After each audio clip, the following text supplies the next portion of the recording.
बिस्मिल्लाहिर्रहमानिर्रहीम। अस्सलाम वालेकुम नाजरीन, मैं हूं होमी हर्बलिस्ट डॉक्टर मोहम्मद मुख्तार कादरी, कामों के गुजरांवाला पाकिस्तान से। मुहर्रक, शदीद, मुलय्यन, मुसल, अक्सीर, तरियाक और मुकव्वी, ये अद्वियात की इस्तिलाहात हैं। इनके बारे में अक्सर नाजरीन जो हैं वो सवाल करते हैं कि इनकी ये क्या है, इनका माना क्या है, इनका क्या मतलब है, ये इस्तिलाहात क्यों इस्तेमाल होती हैं। तो नाज़रीन, ये इस्तिलाहात जो हैं ये तिब्ब मुफरद ज़ा की इस्तिलाहात हैं। ये अद्वियात की इस तरह आप समझ लें ताकतें हैं। तो सबसे पहले मुहर्रक दवा ऐसी दवा को कहते हैं जो किसी मुफरद उज़व में तस्कीन की सूरत में इस्तेमाल कराने से उस मुफरद उज़व को तहरीक दे, आहिस्तगी से तहरीक दे।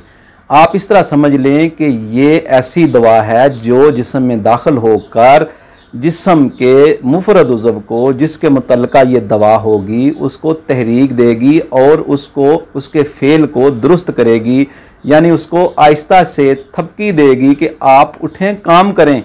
आप यहाँ तस्कीन पर हैं, आप काम नहीं कर रहे, आपका फ़ेल दुरुस्त नहीं है, तो आपका फ़ेल ये दुरुस्त करेगी। तो ऐसी दवा जो आहिस्तगी से किसी मुफरद उज़व को जहाँ वो तस्कीन में होगा वहाँ उसको जाकर तहरीक पैदा करेगी, उसको काम करने पर मजबूर करेगी। तो ऐसी दवा को आप समझ लें वो मुहर्रक दवा होगी। इसके बाद शदीद दवा जो है उसका दर्जा मुहर्रक दवा से ऊपर होता है, उससे एक दर्जा ऊपर होती है। शदीद दवा जो है ये इस तरह समझ लें कि ये मुहर्रक से एक दर्जा ऊपर है। ये जाकर जिस्म में जो मुफरद उज़व तस्कीन में हो उसको तहरीक देती है और उसके फ़ेल को दुरुस्त करती है। ये मुहर्रक दवा से तेज़ होती है। ये इस तरह समझ लें कि जाकर जिस्म में उस पुर्जा को थपकी देने की बजाय उसको थोड़ा सा डांटती है, उसको तेज़ या छांटा की मदद से हल्का सा छांटा लगाती है कि इस तरह की इसकी ताकत होती है। ये आप समझ लें कि मुहर्रक से ये तेज़ दवा है। अब आगे चलते हैं मुलय्यन दवा। मुलय्यन दवा जो है नाज़रीन कराम, ये ऐसी दवा है जो मुहर्रक शदीद के बाद इसका दर्जा है। ये दवा जो है ये जाकर मुफरद उज़व के जो फ़ेल है उसको दुरुस्त करती है, उसको तहरीक देती है और उसके साथ साथ फुजलात का भी इखराज करती है, यानी मुफरद उज़व में सुकेड़ पैदा करके उसमें मौजूद जो फुजलात हों, जो फाजल मादे हों, उनका इखराज भी करती है। तिब की ज़बान में मुलय्यन दवा उसको कहते हैं। तो जो कब्ज़ की सूरत में दी जाती है जिससे बग़ैर किसी तकलीफ़ के पखाना आना शुरू हो जाता है, यानी जिस्म में रुके हुए फुजलात को ये खारिज करती है। अब चलते हैं नाज़रीन कराम नंबर 4 पे, मुसल दवा। मुसल दवा ऐसी दवा जो जिस्म में जाकर मुफरद उज़व में शदीद तहरीक पैदा करती है, उसके फ़ेल को बहुत ज़्यादा तेज़ कर देती है। ये ऐसे समझ लें कि ये ऐसी दवा है जो जाकर अंदर जिस्म में जाकर कुल्हाड़ी का काम या तलवार का काम करती है। ये छांटा या थपकी का इस्तेमाल नहीं करती। ये दवा जिस्म में काट का काम कर देती है। ये बहुत ही ज़्यादा तेज़ दवा होती है। मुसल दवा इंतहाई एहतियात से इस्तेमाल कराई जाती है। ये जाकर जिस्म से फुजलात का भी को खारिज करती है और जिस्म में शदीद तहरीक पैदा कर देती है, मुफरद उज़व में शदीद तहरीक पैदा कर देती है। अब चलते हैं नाज़रीन कराम आगे अक्सीर दवा पर। अक्सीर दवा ऐसी दवा जो मुफरद उज़व में जाकर तहरीक भी पैदा करती है, लेकिन ये उस सूरत में इस्तेमाल कराई जाती है जब कोई मर्ज़ जिस्म में मुज़म्मन सूरत इख्तियार कर चुका हो या क्रॉनिक डिजीज़ हो, मर्ज़ पुराना हो, जिस्म में रुक चुका हो। तो ये जाकर अक्सीर दवा जो है ये जिस्म में जाकर फ़ौरन जिस्म का मिजाज जो है वो बदलती है और देर पा इसका असर होता है। ये जो अक्सीर दवा है इसका असर जिस्म में देर पा होता है, ये देर पा रहती है। अब चलते हैं नाज़रीन कराम अक्सीर के बाद तरियाक दवा।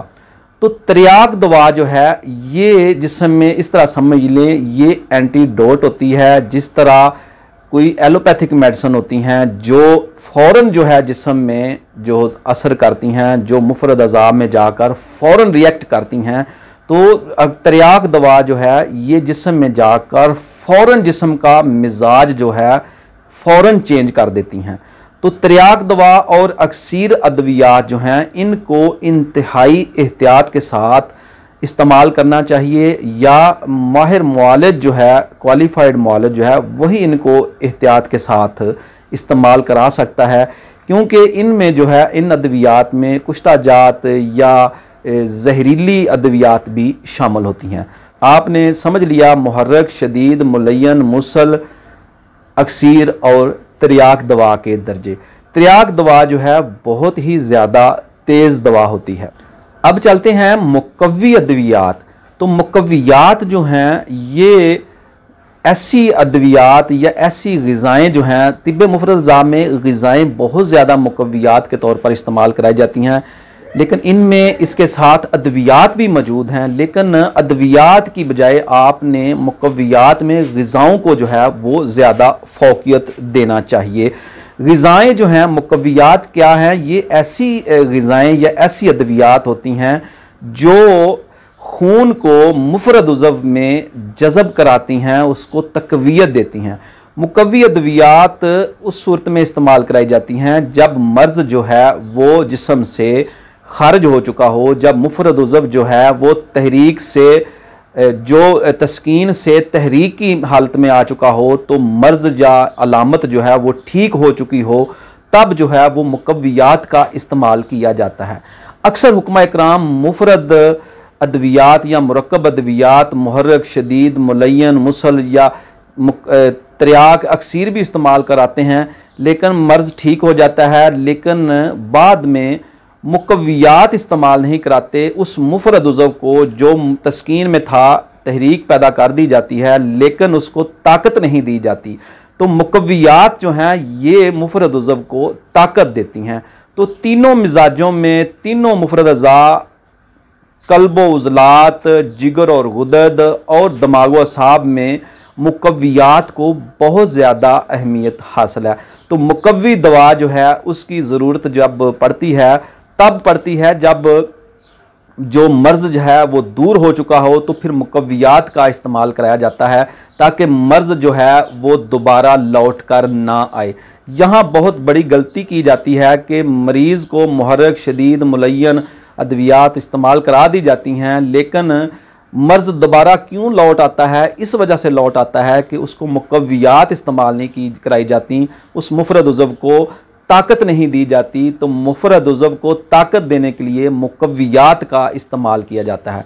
तो हर किस्म के मग़ज़ियात और हर किस्म की जो मग़ज़ियात हैं, हर मिजाज के वो मुकव्वियात में शामिल हैं। बहुत सारी मेडिसिन या अद्वियात भी मुकव्वियात में शामिल हैं, लेकिन तरजीह आप दें ग़िज़ा को तरजीह दें। तो नाज़रीन, आज हमने सीखा कि मुहर्रक, शदीद, मुलय्यन, मुसल, अक्सीर, तिर्याक और मुकव्वियात ये इस्तिलाहात तिब्ब मुफ़रद अज़ा की इस्तिलाहात हैं। तो इन इस्तिलाहात का क्या माना है, इनका क्या मतलब है, ये हमने सीखा। इंशाल्लाह इस पर मज़ीद भी वीडियो बनाएंगे। आपके जो भी सवालात हैं उनको मैं इंशाल्लाह नोट कर रहा हूँ, इंशाल्लाह उस पर भी वीडियो बनाऊँगा। आप सवालात कमेंट बॉक्स में करते रहें, मैं आपके लिए अच्छी से अच्छी वीडियो लेकर आता रहूँगा। मिलते हैं किसी नई वीडियो में नए टॉपिक के साथ। इजाज़त दीजिए। अस्सलामु अलैकुम वरहमतुल्लाहि वबरकातुहू।